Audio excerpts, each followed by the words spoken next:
Hello everyone, my name is Ryan Cam, and I finally watched Castle in the Sky. This was directed by Hayao Miyazaki, we all know who he is, and this was the first movie released by Studio Ghibli. We all know who they are. One of my New Year's resolutions for this channel was to talk about more Studio Ghibli stuff, because in terms of a hole in my film knowledge, it's roughly about the size of the Grand Canyon.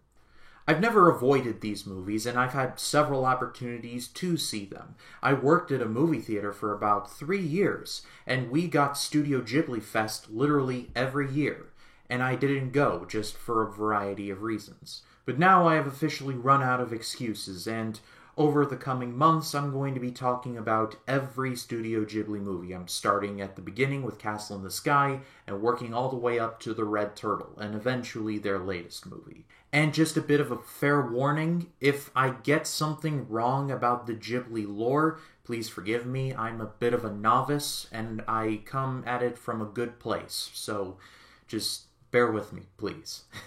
But with that out of the way, let's get into Castle in the Sky, and it tells the story of a young boy named Pazu, who discovers a young girl named Shida. She has a crystal around her neck which allows her and anyone around her to float in midair.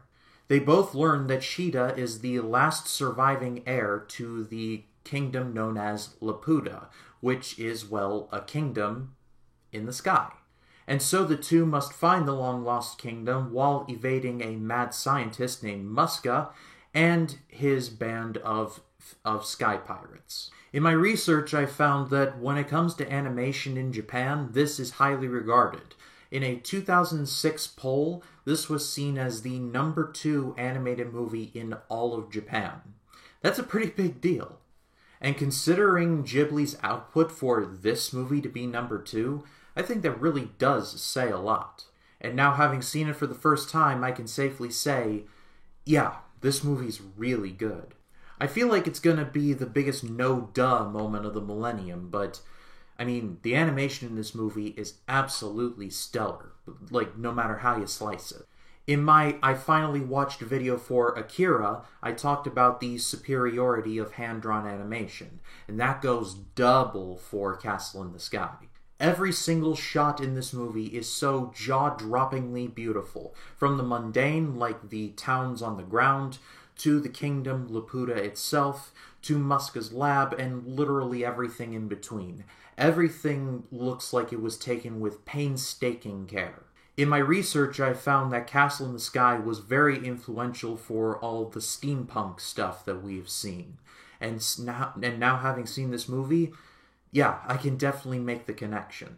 Because the aesthetic is, like, futuristic with all the steam and machinery, and, like, with a mix of, like, rustic, old-timey stuff. Especially in the beards, because I swear to God, every man in this movie has, like, either the Lemmy Kilmister chops or, like, the Wilford Brimley stash. And there's, like, no in-between. And I know in some circles it is popular to watch the Japanese version of these movies, but I watched the English version. Not due to any bias, it's just I found it easier to get involved with the story through the English dub. Again, no personal bias, it was just for me to gain more context and connect more with the story. That's where it begins and ends. And with that in mind, the English cast in the movie is really good. Anna Paquin, who I've always known as the first version of Rogue from the X-Men movies, she was really good as Shida. James Van Der Beek, who has one of the best wrestling Twitter accounts going today, is really good as Paku. But my favorite part of the English cast was the villain, Muska. And it took me a second, I was trying to discern who was behind his voice, and it turns out it's Mark Hamill. Because when you need someone to voice a villain, you get someone who has voiced both the Joker and Fire Lord Ozai. Yeah.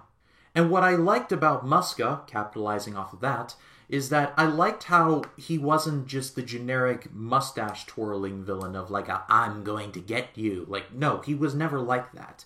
He's a very logical guy. He feels like very much like a man of science. He does have bad motives, but in the words of the Cybermen from OG Doctor Who, there is logic in what he says. But there's a curious thing about this movie in that when I was reading reviews of this movie on Letterboxd, I kind of noticed the trend of, this is good, but this isn't what Ghibli would eventually become. Again, I'm a bit of an outsider, so I don't know if that holds any water, but watching this movie for the first time and seeing clips of stuff like My Neighbor Totoro and Spirited Away and all that, I can see where they're coming from. Though I will be reserving any judgments for down the line. And at the end of the day, for a new animation studio, Castle in the Sky is like the perfect opening salvo. This movie felt like the Studio Ghibli Rosetta Stone, at the very least in terms of their animation and where their stories are going. Is this the best Ghibli movie ever made? I don't know. I've got to see the rest in order to make that decision. But it's a dang fine opener, that's all I'll say. But that is all for me, guys. Thank you so much, as always, for watching. Coming up this next week on the channel, I'll be diving into more of the AFI project, starting with the Charlie Chaplin film The Gold Rush, and then the Robert Altman film Nashville. And then this coming Sunday, next Sunday, I will be talking about all of the Alien movies, so look forward to that.